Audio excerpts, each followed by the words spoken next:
আমি পরাবৃত্তের উপরে বেশ কিছু লেকচার করেছি, বেসিক কিছু লেকচার, স্ট্যান্ডার্ড ফর্মের উপরে, জেনারেল ফর্মের উপরে, তারপরে হচ্ছে ট্যানজেন্ট, তারপরে এগুলো কিছু এক্সাম্পল দেওয়া হয়েছে। তো আমরা হচ্ছে অধিবৃত্ত আছে কনিকের সেকেন্ড চ্যাপ্টার, অধিবৃত্ত এই সরি উপবৃত্ত, ইলিপস, এই ইলিপসের উপরে আমরা কিছু বেসিক নিয়ে আলোচনা করবো। চলো দেখা যাক ইলিপস কী জিনিস, স্ট্যান্ডার্ড ফর্মটা কেমন।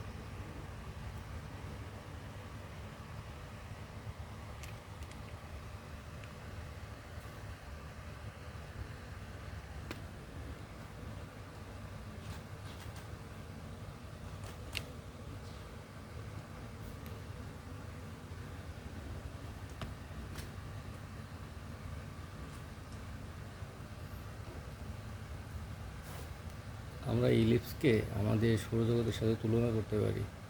সৌরজগতের কক্ষপথে সূর্যকে তোমার হচ্ছে প্রদক্ষিণ করে, যে পথে প্রদক্ষিণ করছে সেটা উপবৃত্তাকার পথ, এবং পৃথিবীর যে শেপ, এই শেপের প্রস্থচ্ছেদ হচ্ছে উপবৃত্তাকার পথ। ঠিক আছে, তো আমরা এখন বলতে পারি যে উপবৃত্তের standard form ellipse, standard form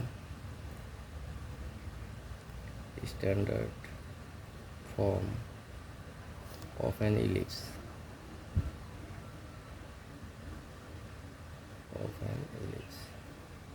standard form of an ellipse, conic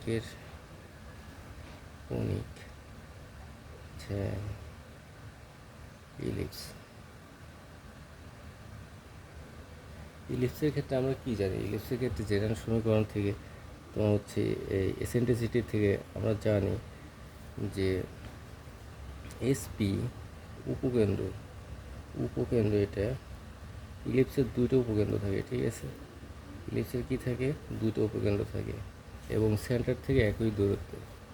তাহলে এইখানে তোমার হচ্ছে এটা যদি সেন্টার হয়, সেন্টার থেকে একই দূরত্বে এটা রেখা বরাবর, মানে এটা যে রেখা বরাবর সেন্টার থেকে একই দূরত্বে, এই রেখাটাকে আমরা বলি অক্ষরেখা, কিংবা অক্ষরেখা এটা দুইটা, এটা হচ্ছে প্রধান অক্ষরেখাটা হচ্ছে প্রধান অক্ষ। এটা হচ্ছে এস উপকেন্দ্র, এটা হচ্ছে তোমার সি, এইটা হচ্ছে সি হচ্ছে সেন্টার কেন্দ্র। ঠিক আছে, আর এটা হচ্ছে এস প্রাইম। ক্লিয়ার ব্যাপারটা? তো আমরা এখন দেখো উপকেন্দ্র দুইটা,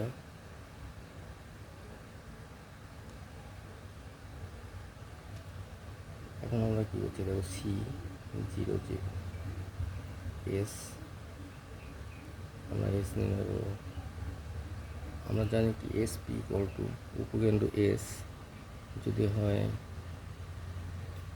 যে কোনো একটা পয়েন্ট আমি নিলাম এস হচ্ছে সি জিরো, সি একটা কনস্ট্যান্ট, সি একটা মান, সেটা 0, তাহলে এস প্রাইম কী হবে? -C0। 0 থেকে ডান দিকে পজিটিভ, বাঁ দিকে নেগেটিভ, তাহলে এটা -C0, এটা হচ্ছে C0। এখন দেখো, এখন ইলিপসটার আকৃতি হচ্ছে এরকম, এইদিকে আরেকটা অক্ষ থাকবে যেটা হচ্ছে বি, এবং এইখান থেকে এতটুকু দূরত্ব, এটা মনে করলাম একটা শীর্ষ এ, সেম সাইড, দেখো ডান দিকে সেম সাইডে উপকেন্দ্র শীর্ষ। ঠিক আছে, এরপরে দ্বিকাক্ষ রেখা।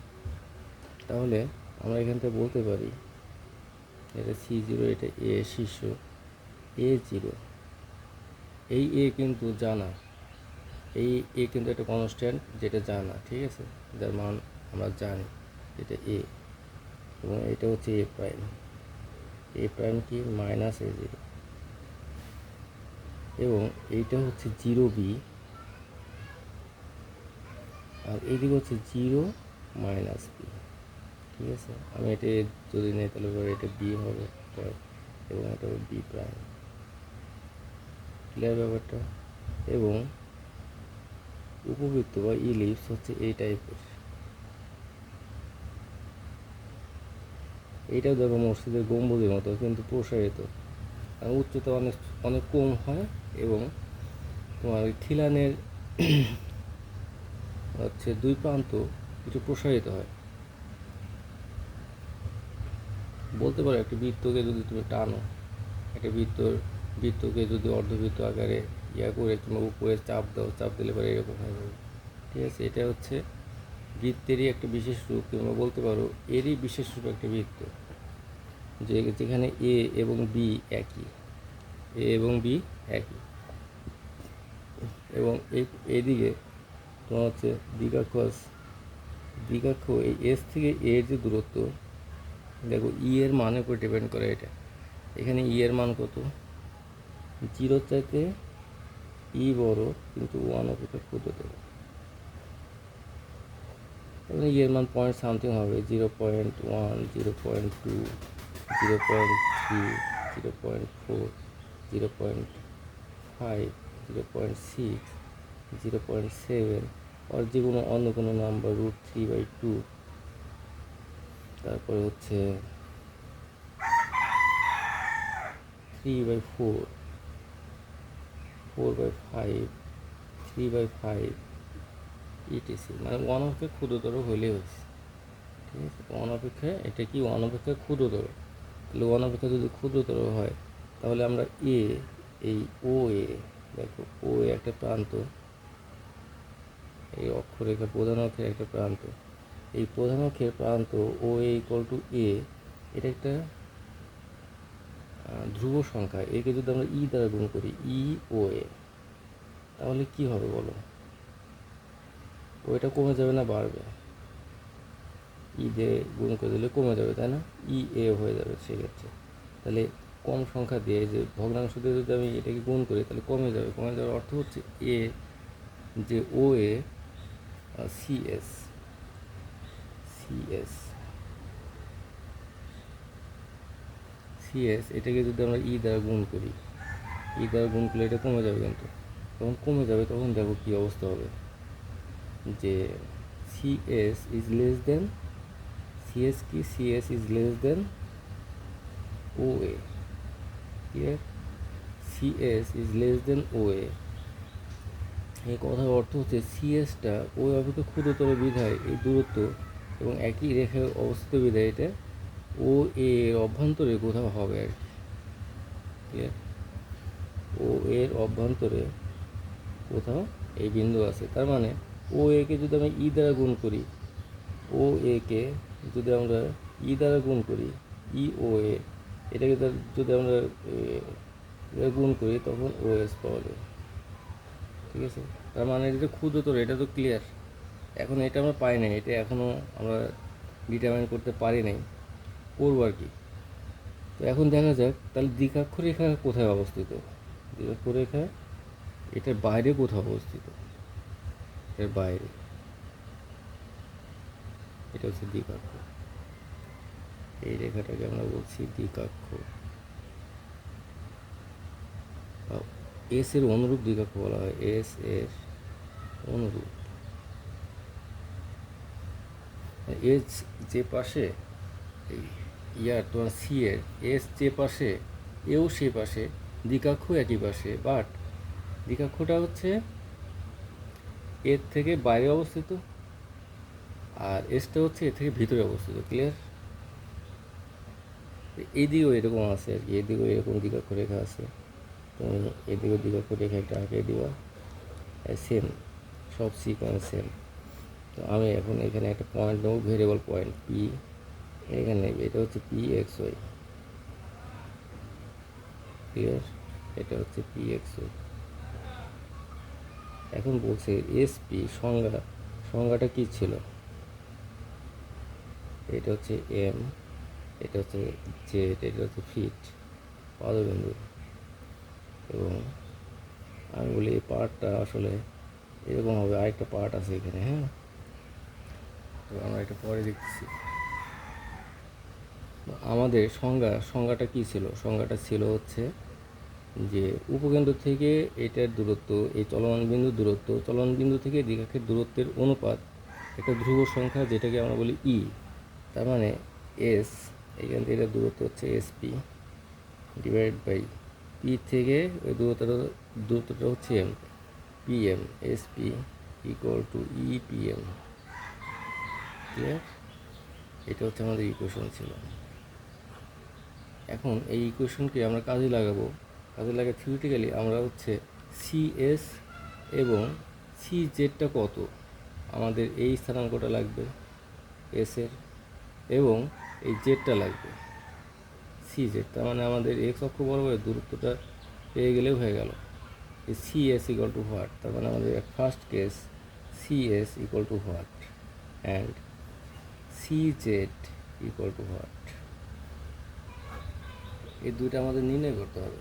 তাহলে আমরা দেখো বলতে পারি যে চলমান বিন্দুটা এই দিক থেকে চলতে চলতে চলতে চলতে এইখানে আসছে, এরপরে আরও চলছে, এখানে যাচ্ছে যাচ্ছে যাচ্ছে যাচ্ছে যাচ্ছে, তারপরে এখানে মিলিত হচ্ছে। ঠিক আছে?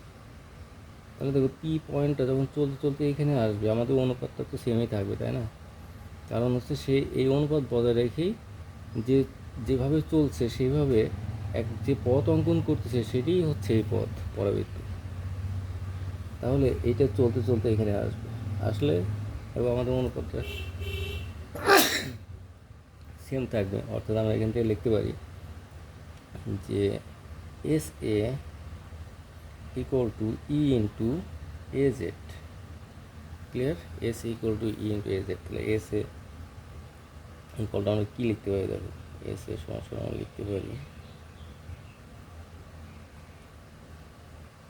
আরেকটা দেখো একই কনসেপ্ট যেহেতু, তাহলে আরেকটা আমাদের নির্ণয় করতে হবে এখান থেকে, দুইটা আননোন রাশি আসবে।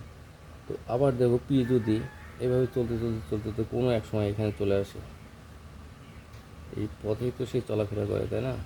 তো একই সাথে তো দুই দুই দুই দুই দিকে যাইতে পারবে না এটা। তো এটা একই দিকে এখানে আসছে একবার, এখান থেকে ঘুরতে ঘুরতে ঘুরতে ঘুরতে ঘুরতে ঘুরতে ঘুরতে ঘুরতে এখানে আসছে। এরপরে এটা এখান থেকে ঘুরতে ঘুরতে এইখানে আসছে, আবার এখান থেকে ঘুরতে ঘুরতে এখান থেকে এই ঘুরছে আর কি। ঠিক আছে? এর কাজই হচ্ছে এই পথ বরাবর চলা। ওকে, এখন দেখো এটা যদি দৈবভাবে এটা যদি ঘুরতে ঘুরতে ঘুরতে ঘুরতে ঘুরতে ঘুরতে এখানে চলে আসে এই পয়েন্টে, মনে করলাম এদিকে ঘুরতেছিল, তো হচ্ছে এই পয়েন্টে আসছে আর কি। তো আমি এইভাবেও চিন্তা করতে পারি, যেটা ঘুরতে ঘুরতে এই পয়েন্টে আসছে, এই পয়েন্টে আসলে তখন কী অবস্থা হবে? তখন দেখো এই পি আগে এইখানে পতিত হয়েছে, এরপরে এই বিন্দুতে পতিত হয়েছে, এবং চিন্তা করতে পারি। তার মানে আমাদের যে সংজ্ঞা, সেই সংজ্ঞাতে আমরা বলতে পারি এখন এর অবস্থান এ, সুতরাং এস এ প্রাইম। এস এর পরিবর্তে আগে ছিল এ বিন্দুতে, এখন আসছে কি এ প্রাইমে। তাহলে S A prime equal to E into A prime Z, এর জায়গায় এ প্রাইম হয়ে গেছে। ক্লিয়ার? আর সব ঠিক আছে। তাহলে তুমি এখান থেকে লিখতে পারো অনুপাতটা, এখান থেকে অনুপাতটা কী আসে দেখো, এখান থেকে অনুপাতটা আছে এস এ, এস এ। তার মানে ও সি এ থেকে আমি যদি সি এস বাদে দিই তাহলে তো এস এ পাওয়া যায়। টোটালটা থেকে আমি এতটুকু বাদে দিলাম, তাহলে দেখো C A minus C S equal to E into A Z, A Z. তাহলে এ জেড কতটুকু? এই সি জেড থেকে আমি সি এ অংশ বাদ দিয়ে দেবো, সি জেড মাইনাস সি এ। আবার এখান থেকে আমি লিখতে পারি C A prime minus C S. দেখো এটা কিন্তু এস প্রাইমের সাথে সম্পর্ক না, এটা এ প্রাইম যদিও, ঘুরতে ঘুরতে কিন্তু এখানে আসছে, এটা এ প্রাইম যদিও কিন্তু এস প্রাইমের সাথে সম্পর্ক না, এটা হচ্ছে এ প্রাইমের সাথে এই যে এস, এই এসের সম্পর্ক। C S equal to E into, দেখো কী লিখবো আমরা, সি জেড ঠিকই লিখবো, C Z plus C A. কেন? কারণ হচ্ছে এখন দেখো এইখান থেকে এই দূরত্ব চলে আসছে, ঠিক আছে? তার মানে দেখো এখান থেকে এতটুকু কি এ, দূরত্ব যেহেতু সবসময় পজিটিভ হবে, এখান থেকে এতটুকু এ এবং এখান থেকে এতটুকু সি জেড। তাহলে দেখো এ মানে সি এ যোগ সি জেড, সি এ প্রাইমও যা সি এও তাই, C A prime equal to C A equal to A. Clear? এখন আমরা এখান থেকে ইয়ে করতে পারি যে এটা কি, A C A prime C A মানে A prime equal to C A, তাহলে সি এ এটা একই থাকবে। এটা কি কি লিখছে, এটা প্লাস হবে, সরি প্লাস হবে। দেখো C A prime plus C S equal to S A prime equal to C A prime plus C A prime equal to কত, এ। তাহলে এটাকে আমরা লিখতে পারি C A equal to A, C A prime equal to A, তাহলে A minus C S equal to E into C Z minus A. আবার এটাকে লিখতে পারি A plus C S into C Z plus এ, হচ্ছে এক, এটা কত দুই। হ্যাঁ,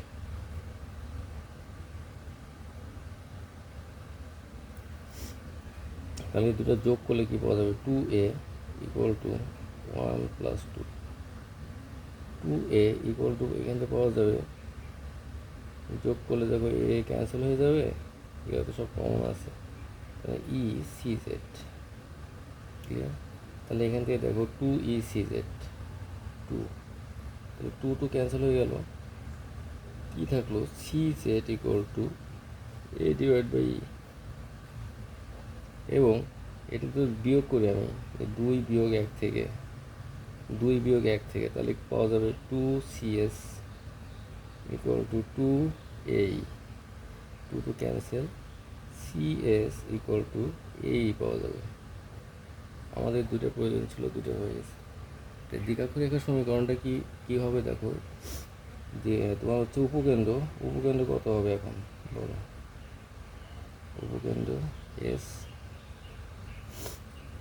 সি এস জিরো, তার মানে এ ই জিরো। ক্লিয়ার ব্যাপারটা? তাহলে A equal to C, A equal to এখানে সি ছিল, এবং S prime equal to minus A G. তারপরে দেখো দ্বিঘাক্ষু রেখার সমীকরণ কী হবে, দ্বিঘাক্ষু রেখার সমীকরণ হবে এস এর জন্য, এস এর অনুরূপ কোন দিকে, পজিটিভ দিকে না? তাহলে X equal to A by কত দূরে অবস্থিত, ওয়াই অক্ষের সমান্তরাল যে কোনো রেখা এক্স ইকুয়াল টু কে। তাহলে আমাদের এক্স ইকুয়াল টু কে মানে জানাই আছে এখানে, এক্স ইকুয়াল টু কত, মানে কোন বিন্দুতে গেছে এক্স ইকুয়াল টু কে, এই বিন্দুতে জেড। তো এটাকে তুমি এইভাবে চিহ্নিত করতে পারো যে উপকেন্দ্র এত এত পাদবিন্দু জেড, এখানে লিখতে পারো পাদবিন্দু জেড কত, এ বাই ই জিরো, মানে X equal to A by E. আমরা এটাই বলতেছি যে এস এর অনুরূপ দ্বিঘাক্ষু X equal to A divide by E, এবং এস প্রাইম এর অনুরূপ কত হবে, এক্স ইকুয়াল টু, দেখো এটা নেগেটিভ দিকে, না, এটা নেগেটিভ দিকে হলে পরে কী পাওয়া যাবে, মাইনাস এ বাই। তাহলে plus A by minus A by, তুমি একসাথে বলতে পারো যে এটা দুইটা দ্বিঘাক্ষু আছে, সেই দ্বিঘাক্ষু সমীকরণ হচ্ছে X equal to plus minus A by, X equal to plus minus A by, এভাবে বলতে পারো। এটা হচ্ছে ওয়াই অক্ষ, এটা হচ্ছে এক্স অক্ষ, এটা মূল বিন্দু জিরো, যেটাকে আমরা সেন্টার সি বলতেছি এই উপবৃত্তের জন্য। তাহলে আমাদের সংজ্ঞা অনুযায়ী কি, সংজ্ঞা অনুযায়ী হচ্ছে S P equal two EPN. এখন দেখো আমরা লিখবো এস, তাহলে এস কত আর পি কত, তাহলে পি এখানে কত, এক্স ওয়াই। তাহলে পি এক্স ওয়াই আমরা যদি চিন্তা করি চলমান বিন্দু, তাহলে সংজ্ঞা হতে S P equal two EPN. এখন দেখো এস পি ইকুয়াল টু কত, x minus A E the whole square plus y minus 0 the whole square equal to e into pm। pm কত, এখান থেকে এই যে দ্বিকাক্ষ রেখা আছে, দ্বিকাক্ষ রেখা, এই দ্বিকাক্ষ রেখার লম্ব দূরত্ব বা ক্ষুদ্রতম দূরত্ব, তাহলে লম্ব দূরত্ব ইকুয়াল টু কী পাওয়া যাবে, দেখো এটা অনুরূপ হচ্ছে X equal to A by ই, তার মানে এক্স মাইনাস, এটা সমীকরণটা হচ্ছে এরকম, X minus A by E equal to 0। এখন এইখানে আমি এটাকে এইভাবে লিখবো যে এক্স থেকে এই দূরত্বটা এক্স মাইনাস এই divide by root over X square plus এক্সের সহগ তার স্কোয়ার যোগ ওয়াইয়ের সহগ তার স্কোয়ার, এখানে তো ওয়াই নেই, এখানে আছে শুধু এক্স এবং এক্সের সহগ হচ্ছে 1, সুতরাং আমরা এখানে লিখতে পারি 1 স্কোয়ার, স্কোয়ারের সাথে 1 ক্যান্সেল হয়ে 1 থাকলো, এবং এইটা হচ্ছে একটা ডিস্টেন্স। তো এখন এটাকে যদি আমি বর্গ করে দেবো উভয় পক্ষকে, তো আমরা এখান থেকে লিখতে পারি x square minus 2ax plus A square square plus Y square equal to e square x minus A by ই তার হোল স্কোয়ার।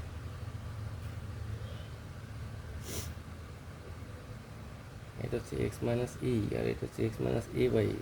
খেয়াল রাখবো আবার এই দুটো স্কোয়ার করে দিয়ে দুটো আবার অন্য কোনো কাজ করবো, তাহলে এখান থেকে আমরা লিখতে পারি যে x square minus 2aex plus এ square square plus Y square এগুলো লিখতে পারি ই স্কোয়ার, তাহলে এক্স স্কোয়ার থাকবে এখানে 2aex। তাহলে দেখো একটা একটা এর সাথে একটা ই ক্যান্সেল হয়ে 2a থাকবে মাইনাস 2aex, ঠিক আছে, plus A square divide by square না, তাহলে স্কোয়ারের সাথে স্কোয়ার ক্যান্সেল হয়ে শুধু এ স্কোয়ার থাকবে, এইটা এবং এটা ক্যান্সেল। এখন এখানে কী থাকে সেটা দেখার বিষয়, X square plus Y square equal to X square minus E square X square equal to A square minus A square square. Clear? এরকম ঘটনা ঘটলো, তার মানে আমি এক্স স্কোয়ারকে একসাথে নিই, X square 1 minus square plus Y square equal to A square 1 minus square. তাহলে দেখো 1 মাইনাস স্কোয়ার এটাতে যদি ভাগ দিলে পরে কী পাওয়া যাবে, X square divide by A square plus Y square divide by A square 1 minus square equal to 1 এবং এটা হচ্ছে ভেরি মাচ ইজি। দেখো এখান থেকে আমি লিখতে পারি যে x square divide by A square plus Y square divide by B square equal to 1। তা এখানে তাহলে বিটা কি, বিটা হচ্ছে এ স্কোয়ার, বি হচ্ছে B square equal to A square 1 minus square. তাহলে ই ইকুয়াল টু কত পদ হবে, এখানে দেখো E equal to root over 1 minus B square by A square, এই পদ হবে। তাহলে বি আর এ জাস্ট এই সমীকরণটা জানা থাকলে এই সমীকরণটা জানা থাকলে হলো আমরা ই এর মান নির্ণয় করতে পারবো, এবং এই উপবৃত্তের যত প্রপার্টিস যে এলিমেন্টসগুলো আছে সমস্ত এলিমেন্টস আমরা ক্যালকুলেট করতে পারবো ইনশাআল্লাহ।